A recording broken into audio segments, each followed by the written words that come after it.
From South Carolina Public Radio, this is the South Carolina Lede. I'm your host, Gavin Jackson, and this episode was recorded on June 30th, 2025 from South Carolina Public Radio Studios here in Columbia. On this episode of The Lede, we catch up on some big news, including the latest on suspended Lexington Republican Representative R.J. May, and we officially have 2026 gubernatorial candidates. 2026 watch. With Republican Attorney General Alan Wilson and Republican Spartanburg Senator Josh Kimbrell. That's right, folks, the campaign trail is here.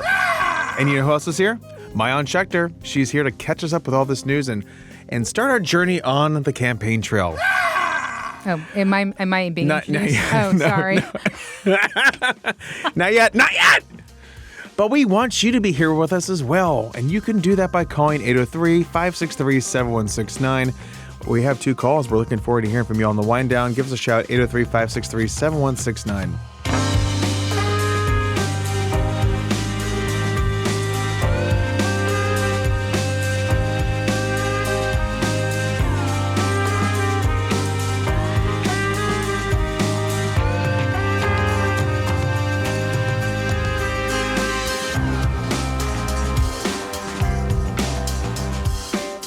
Okay, really quick before we get into our conversation, just want to give you a little brief overview of this week, including what's going on at the State House. Obviously, they're out of session, but there is a House Legislative Ethics meeting on July 1st, which is the day this pod drops.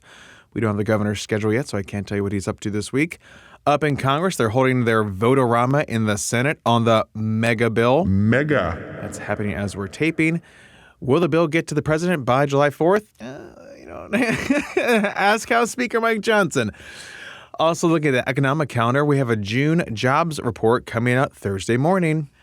Now, we are back for this short July 4th work week. I wanted to catch you all up on some of that big news from the past few days. And to do that, I brought our friend of the pod, Maayan Schechter, South Carolina Public Radio reporter. Maayan, she was watching the store for us last week and also filling in on all things considered as well. So thank you on behalf of this podcast and our listeners, as well as a thank you to everyone out there who helped us surpass our fundraising goal last week. We had pledge drive going on too, so we love you all. But Maayan, we've had a lot of explosive news. When it rains, it pours in the state. And since we spent the week prior commemorating the 10-year anniversary of the Mother Emanuel AME Church shooting, we have a bit of a backlog of news. Maayan, good to see you. Good to see you. You're not allowed to go anywhere outside of the studios or the city or the state. Oh, really. You're going to hate to see my vacation schedule. It's not allowed. Yeah, I came back with a mustache, Maayan. Yeah, I'm like, you know what? Let's talk about it. We're doing those. Let's talk about it. We'll save it for the wind down. We'll keep you around. Oh, okay. Otherwise, we're going to devolve into one of those other podcasts, which I can't say. What'd you have for breakfast? Have you guys tried this new cereal? I'm done with milk, by the way. Oh. Anyway. Too much take. sugar. Oh, interesting. Okay.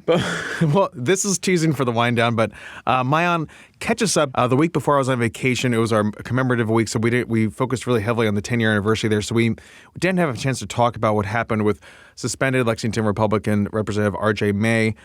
This is something that we've been kind of watching for a good while, ever since we heard that there was an investigation underway late last year, an upcoming indictment, which finally dropped earlier this month. So that finally happened, and you were in the federal courthouse in Columbia where May was arraigned. First off, tell us who he is and what he's being charged with. So suspended Representative R.J. May, like you mentioned, he has been representing District 88 in the South Carolina House of Representatives since 2020. He was last reelected last year. And I just want to say this is a crime-related story, right? But this is also a political story because his background, I think, is also very important as we talk about what his charges were. But prior to the charges, he had a very long political career, even outside of the State House. He had worked on various Republican campaigns, and with other Republicans, he was executive director of the State Club for Growth. He also had his own political operation, Ivory Tusk Consulting. And so he was very much within the Republican circles for a while. When he was in the House a couple of years after he was elected, he helped form what we call the House Freedom Caucus, very similar to the National Freedom Caucus. It's a group of more than a dozen lawmakers, all Republicans, very conservative. He helps form this group. He becomes the vice chair. While he's vice chair, the group becomes at odds with the traditional House GOP caucus. There is a set of rules that the House GOP caucus wants everybody to sign because RJ was running the campaign of a gentleman who decided to challenge sitting incumbent Representative Travis Moore from the upstate, from Spartanburg. Representative Moore obviously won that, but the House GOP caucus thought it was very, very inappropriate that somebody who is a sitting incumbent, also a member of the House GOP caucus, would campaign against another House caucus member. So they decide not to sign those rules. And so the House GOP caucus and the House Freedom Caucus are completely separate entities. And really, since that time, the two have not gotten along. And RJ has been very, very much part of that. He's had a very combative relationship with a lot of other members. And while RJ in the House wasn't like he was sort of like a de facto spokesman, right? He wasn't the chair, so he wasn't Representative Adam Morgan at the time. He wasn't really getting up at the well all the time and talking about bills, but he would talk to us reporters all the time. He would sort of help lead the strategy. And so, yes, as you mentioned, last year is when we learned about this investigation by the feds, by Homeland Security, and the charges that dropped in early June were the culmination of that. So RJ is charged with 10 counts of distributing child sex abuse material. He's accused of using a screen name. You've probably seen it. It's the Joe Biden 69 to exchange more than 200 files containing child sex abuse during a roughly 5-day period last year. These are very, very serious charges. So, Maayan, you've seen him in court. What's the latest here, and what are the next steps? So, RJ remains in jail. A federal magistrate judge denied his release, and so he will be detained following up to his trial or plea, whatever. So he's right now in the Edgefield County Detention Center. He did have a private attorney during his initial arraignment.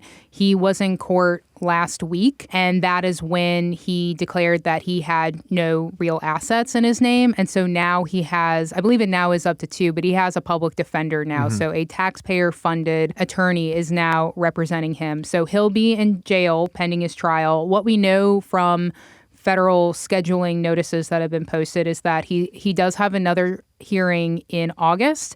And then jury selection would be in mid-September. But obviously, if there's a plea or anything else, that could change. So moving pretty quickly here, and that I guess that kind of is a testament to all the work that's been done on the front end of this investigation. So it definitely seemed from his arraignment when they put out the detention memo that a lot of people have seen. It is very, very graphic that they clearly have culminated a lot of evidence to be ready for a trial. Maayan, let's move on to the campaign trail. SC 2026. We're less than a year away from those June primaries when voters decide who's going to be the nominee for the Republican and Democrats for a multitude of races, including the governor's race. And right now we have 2 candidates that have announced for the Republican gubernatorial nomination, including 4-term state attorney general Alan Wilson, who on June 23rd held his long-awaited announcement for his run for governor.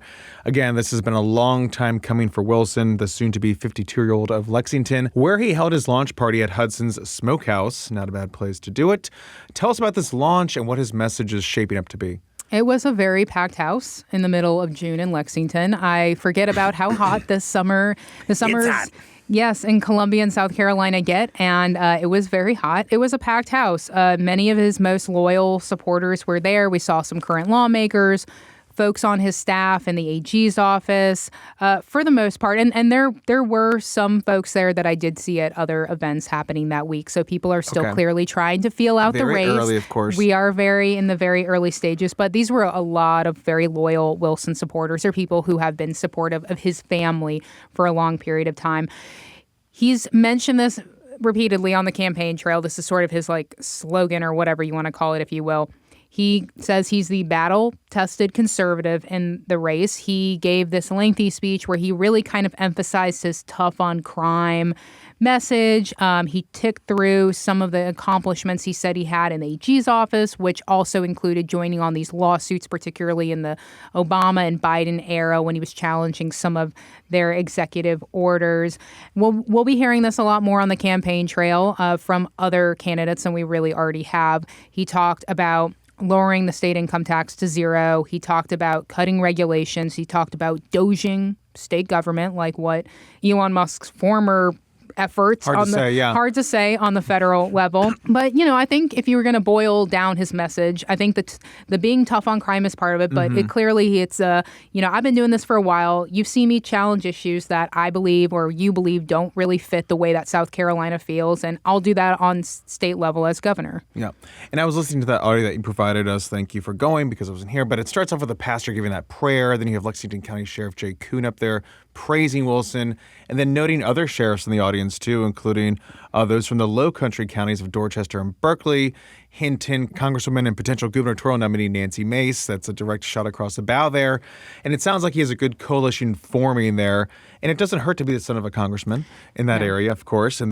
But it did seem like a classic kickoff. His son introduced him, and then you had Alan Wilson take the stage, and his walkout song was none other than Toby Keith's 9/11-inspired certified 4-time platinum hit, courtesy of the Red, White, Blue. I hadn't heard that in so long. That's some fist-pumping good time there. But listening to this audio, Maayan, it was powerful to hear Wilson getting choked up, talking about his personal story, his biological father dying in a helicopter training accident at Fort Bragg when Alan was 2, and then his mother, Roxanne, getting remarried 2 years later to Joe Wilson, who was a role model for him and his career. So take a listen here.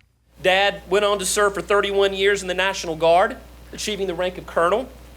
He was elected to the South Carolina State Senate and eventually to the United States Congress. During his years of service, he brought my brothers and me to countless events, quietly instilling in us a sense of duty to serve our community and our country. My brothers are sprinkled throughout here. I think some are back here. Some drove a long way. I see Julian, Ad, Hunter's in here somewhere. But they could speak to this as well. It certainly left its mark on me, the way my dad raised us. Because of how we were raised, my brothers and I are all Eagle Scouts and all military officers who have served overseas. That is not a humble brag on us. That is a humble brag on our parents and how they raised us. As for me, I've served 29 years in the Army National Guard, including a combat tour in Iraq. I began my military career as a field artillery officer, later transferring to the Judge Advocate General Corps. So that was Wilson kind of humble bragging on his military and public service background.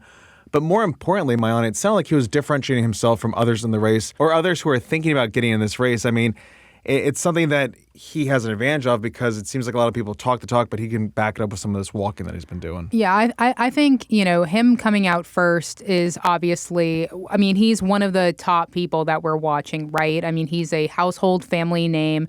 He's been in office for a long time. He's been involved in politics for a long time. You mentioned his work as AG and some of the, sex crime cases that he's prosecuted. Thinking about, and this wasn't really mentioned, but also, he showed up at the Alec Murdaugh trial, and that was another part of his story as well. He obviously came out very, very, strong. I would say, too, that the Low Country sheriffs that he was able to put out, that was clearly a shot also to, as you mentioned, Congresswoman Mace, who has made it a thing to talk a lot about how she helped elect the Charleston County Sheriff down there, but also the work that he has done in office. Congresswoman Mace has made a point to go after him a lot about that, and he was very specific in talking about those issues. Yeah, he was speaking of child abuse. He spoke specifically of a child abuse case and prosecuting that, as well as his human trafficking record, and seemed to be, again, directly hitting at potential candidate Congresswoman Mace if she decides to run, something she was supposed to do earlier this year, kind of TBD right now. But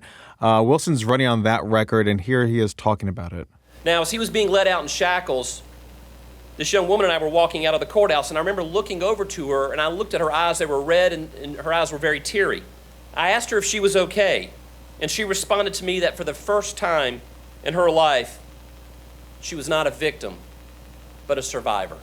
It was at that moment that I realized that I had played a role in helping this young woman transition from being a victim to being a survivor. I played a role in taking power from the bad guy and helping to give it to the good guy. I was able to be a voice for a person who had no voice. And then Wilson also really kind of got to the crux of why he's running, something that you want to do when you're making a campaign announcement. Today marks the beginning of a new fight, a fight to lead South Carolina into the future with the energy of a new generation and an unwavering respect for our South Carolina values.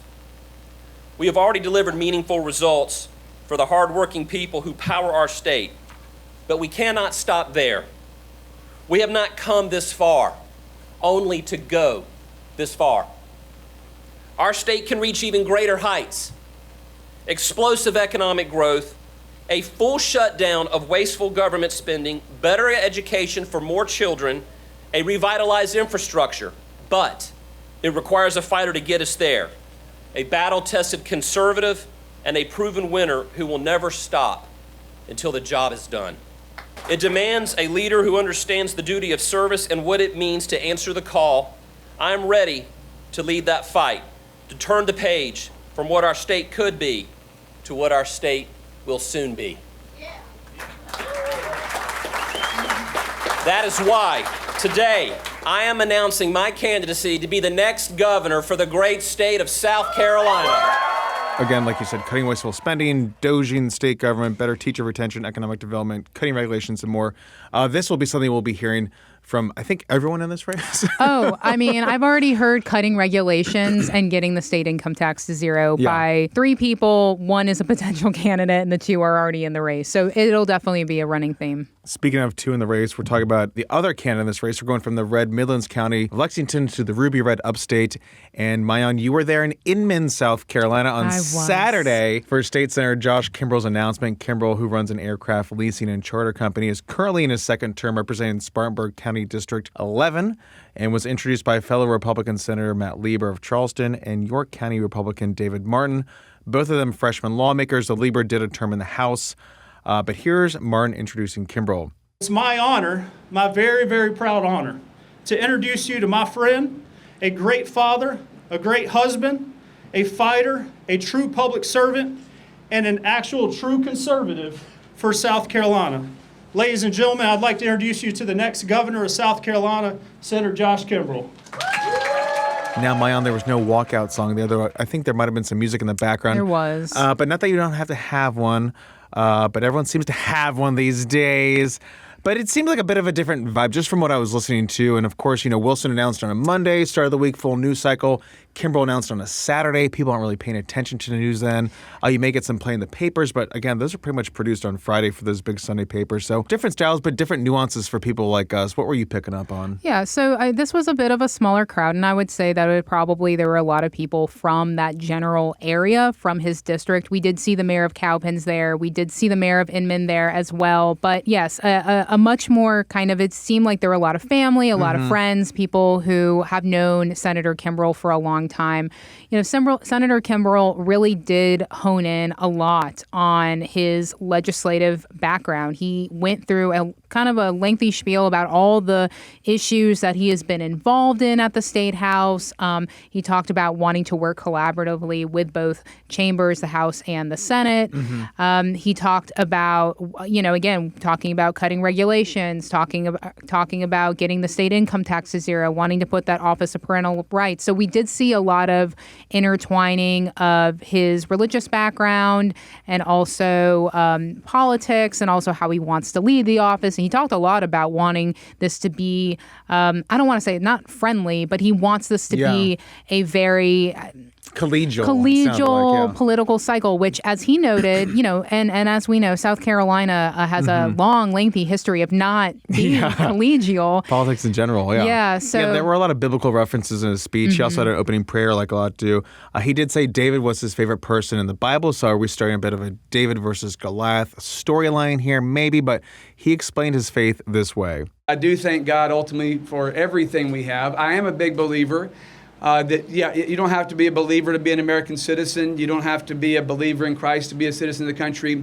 But I am a huge believer that America is great because America believes in great values, and those values begin with our belief that our rights come from God, not the government, and our Creator is the source of our freedom.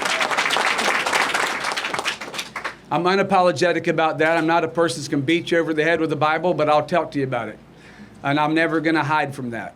So not quite Christian nationalism there, but he has proposed legislation that would incorporate the Bible into public school curriculum for world history, the history of Western civilization, U.S. history, South Carolina history, and literature. So, but we have seen Kimbrell take those tough far-right stances on legislation like CRT. Also, he's saying that he's not anti-immigration, knowing that his wife is first-generation immigrant from Ukraine.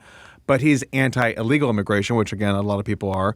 And, again, a lot of the stuff that the top contenders are supportive of. So very going to be kind of different here in how he differentiates. But he was giving some McMaster vibes there when he was giving the backstory on Carolina Day, which is the day that coincided with his announcement, which is when the South Carolina Patriots defended Charleston Harbor from the British at Fort Moultrie. We'll have more on that in Saturday's episode with Ken Burns. But it seems like he's trying to get a little bit of everything here and it's a little scattershot, this messaging. I think so. I mean, both he and Alan were kind of throwing as much at people as possible. I mean, you really want to be careful probably as a candidate in general not to bog people down with a lot of legislative speak because most people are not paying attention to the State House. What about the backstory on Carolina Day? Well, Walter? Some people. Can we get Walter Edgar, please? Yes. But I mean, so a lot of, they're throwing a lot of issues. I will say this too about Kimbrell. Yes, in the State House, he has taken a lot of very similar positions to other Republicans on things. But, it's been interesting when you kind of know when someone's about to run for a race, when they start to get a little bit nuanced about some of their takes. And, I think back to the Ed Simmer vote when the Senate Medical Affairs Committee declined to advance his nomination to the floor for Public Health Department Director. Kimbrell, before basically saying, no, I'm not going to vote for you, but he gave this very interesting introduction about, he hated that he had received death threats, and he kind of invoked some nuance into the conversation because we all knew the reality of sort of what was happening in the background with Summer. So anyway, it was very much like a thing you would say where it's you are now running for a statewide seat. They have this hard-held belief, right? But they also want to talk to an audience that's beyond just their district. So that will be something that Senator Kimbrell will have to try. We know this. South Carolina is a very regionalized state, right? The issues that some people feel in the upstate they don't feel as strongly in the low country. Same with Columbia in the upstate or, vice versa, whatever.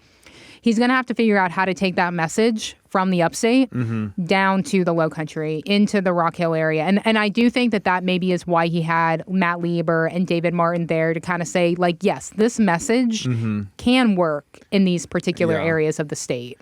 But again, something similar that we saw with Wilson, too, and his little coalition that's forming, too. But at the same time, name ID was a big issue here. And when you're trying to maximize your name ID, maybe get it with that news cycle like we saw with Alan Wilson. So a little bit of a difference there. But it's also, like you're talking about, trying to knock down making this race nasty, something we've already seen. We've already seen from attacks from Congresswoman Nancy Mace against Alan Wilson and Lieutenant Governor Pamela Evett.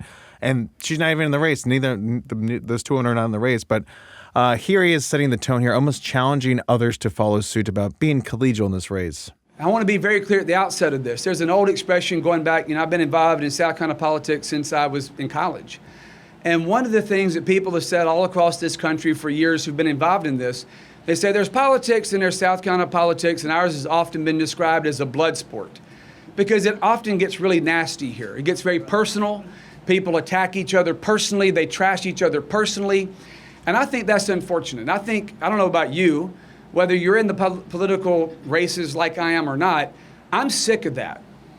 I'm sick of that. I don't think that people of this country and the people of this state are interested in watching each other rip each other to shreds, trash each other's families. That is beneath the dignity of this state to watch each other rip each other to shreds. I'm running for South Carolina, not because I dislike anybody else. We'll see how that goes and what ads start looking like and how people start addressing each other as this campaign trail heats up. And again, kind of almost trying not to be like D.C., something we'll hear from a lot of folks out of the State House. He also mentioned eliminating personal and corporate income taxes and closing sales tax loopholes, which he says would make up the difference in revenue. A lot to be desired there. He also called for cutting more government regulations. So I am proposing today, and if I'm governor, I'll do this, that every 5 years, every single regulation of state government should be revisited and reauthorized. If it doesn't make sense, we get rid of it. So every agency of state government every 5 years should have to justify its existence or we get rid of it. Right. There is no reason why you, look, I believe that whenever I understand reasonable regulation, you have to have it. You have to have it. But at the same time, you should not have people who you did not vote for, who you do not get to hold accountable in an election, governing your life. The preamble to the Constitution says, we the people, not we the bureaucrats. And like you mentioned, Maayan, Kimbrell's pushing that Office of Parental Rights under the Office of the Governor. He's proposed that legislatively, including a parental bill of rights. But here's Kimbrell again of what sounds like a potential constitutional conflict of an office. Whether it's a school board, Department of Health, anybody in the government thinks they know better how to raise your kids than you do. I understand that we live in a society where we all have to cooperate and work together. I understand that. I'm not a person that says that you shouldn't have to have certain vaccinations to send your kid to school. Okay, I get that. Our kids, let me be very clear for our friends in the press that are here. Our kids have been vaccinated while they have to go to school. Now, we have not all had COVID vaccines. We have not. I'll go ahead and tell you that. But they have had the required vaccinations to go to school. But I do believe that there are reasonable places where a mom and dad get to decide religious instruction, get to decide curriculum instruction, get to decide healthcare decisions, and they should not be overridden by somebody at a school, somebody in the governor's office, somebody in the legislature. Mom and dad, I'm a big believer nobody owns kids. The only person that owns anybody is God. Okay, nobody is owned by anybody. I think we firmly established that in the Civil War amendments of 13th, 14th, and 15th. Nobody owns anybody in America. Okay, we're owned only by God. But I do believe that God gave parents the primary custodial responsibility. We are trustees of our kids while we get to raise them. And we will answer to God ultimately how we did that. But my job, if I'm governor, is to ensure that not the government, but you are the trustee of your kids, and we will defend that right under the laws of this state, that you are the first line of defense on what decisions you make for your kids in every aspect of life, and I will fight with the full force of law to ensure that is protected. So a lot going on there, Maayan, and it'll be interesting to see how this will work, especially when he mentions that he doesn't want to attack the legislature. This is almost a way to counter what Lieutenant Governor Pamela Evette will probably be saying on her campaign platform, because she has seen how effective it has been for Governor McMaster compared to his adversarial predecessors. So is this going to work? It's early days. Yeah, I actually, I've been asking this question every time I've gone to one of these stops to people, what kind of style of leadership are you looking for?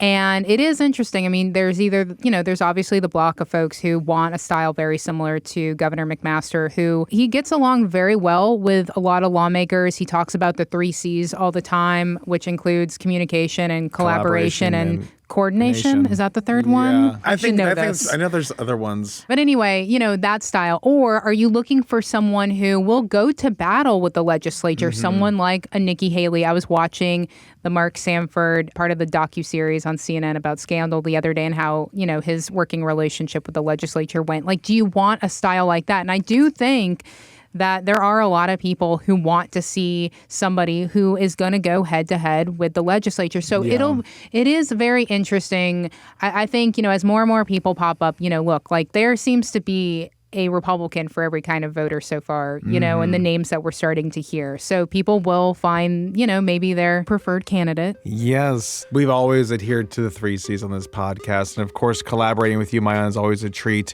as we communicate with you, our listeners, and I coordinate with AT. And now we're going to wait for a wind down where you call. Thank you, Maayan. We'll see you in a minute. Thank you.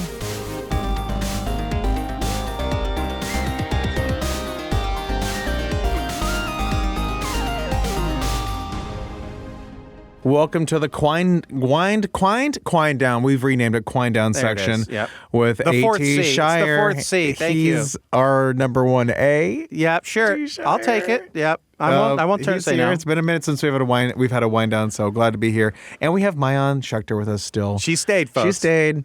She's collaborating, she's coordinating, and communicating. Thank gosh, Maayan, thank you for being here. I know that you have such a busy day, but running all over the state, according to all your reporting here. In the vein of this being the first time for us to talk to the people in the wind down section, Gavin and Maayan, we got a call talking about the live event we did 2 weeks ago. So we got to knock this baby out. Yeah, and the 4th C, the call. That's the 5th C now that we've added the Quind down. So if you are ready. The 5 C's. Maayan, do we have an affirmative? Affirmative. Okay, here we go. Hey, Gavin and AT. This is Baby's mama calling to check in.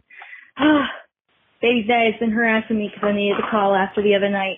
We had such a good time at the live recording. Y'all were great. The conversations and the questions were great. And I just had so much fun. Part of that might have been that I've been stuck at home with babies for a couple weeks now, so like any adult interaction, fantastic. However, after we left, we had to go pick up baby girl because she finally did herself some damage by jumping around on beds and such. So she had a tooth pushed back, and we got her to the dentist who said, yeah, she's okay. She's just going to have a little snaggle tooth for a little bit and just keep an eye on this, this, and this. And so that's fun. She's okay, though. She's unhinged and already back to jumping on anything and everything possible. So, and then we got home that night to discover that our air conditioning wasn't working at all. I don't know who broke the meter in our house or something to cause us some bad luck, but it was an interesting 12 hours. We got the air conditioning fixed. It seems to be doing pretty good. Shout out to Polar Mex Group back down here in North Augusta, Aiken area. And we're just trying to keep Anna from hurting herself any further. I went to Winthrop, so we're actually strongly thinking about that Ross Hill taping. I'm hoping that you're going to have Scott Huffman out there for Winthrop Poll. Looking forward to hearing more about that and just surviving the summer over here, guys. Thanks again for coming down here. I hope you had a good time and that you come back. Talk to you later. Bye.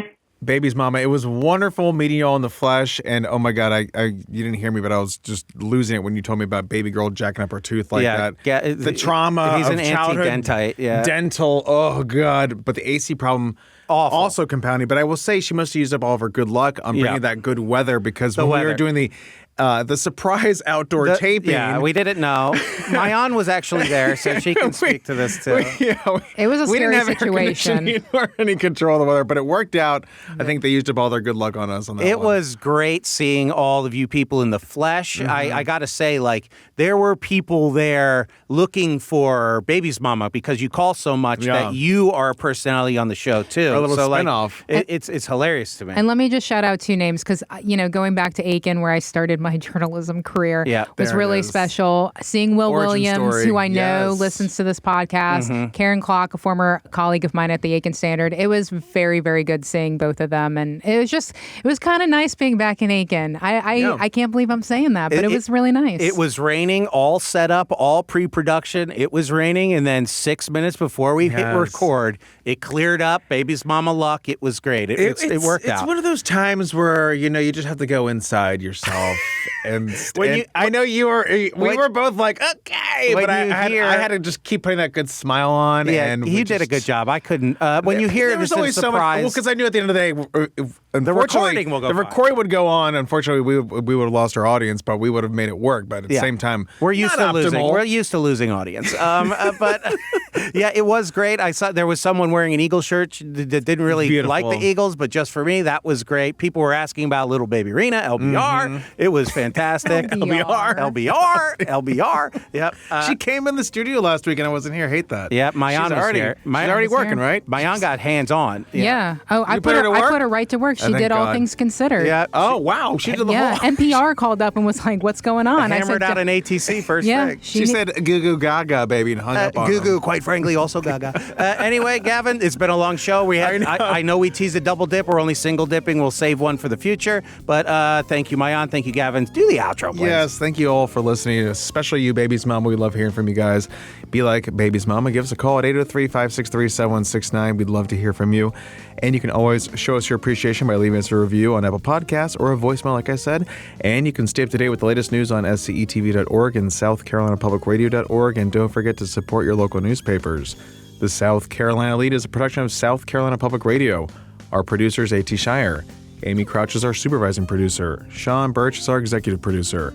Amanda Allen is our intern. This podcast is produced with support from PRX and is made possible in part by a grant from the John S. and James L. Knight Foundation, as well as listener contributions to the ETV Endowment of South Carolina. For the South Carolina Lead, I'm Gavin Jackson. Be well, South Carolina. Here, listen. Can we do some ASMR? Oh. It smells like a pickle because it must have been in a box. Now, for all the pod listeners who aren't on our stream, Gavin's eating a wet pickle cookie. Oh.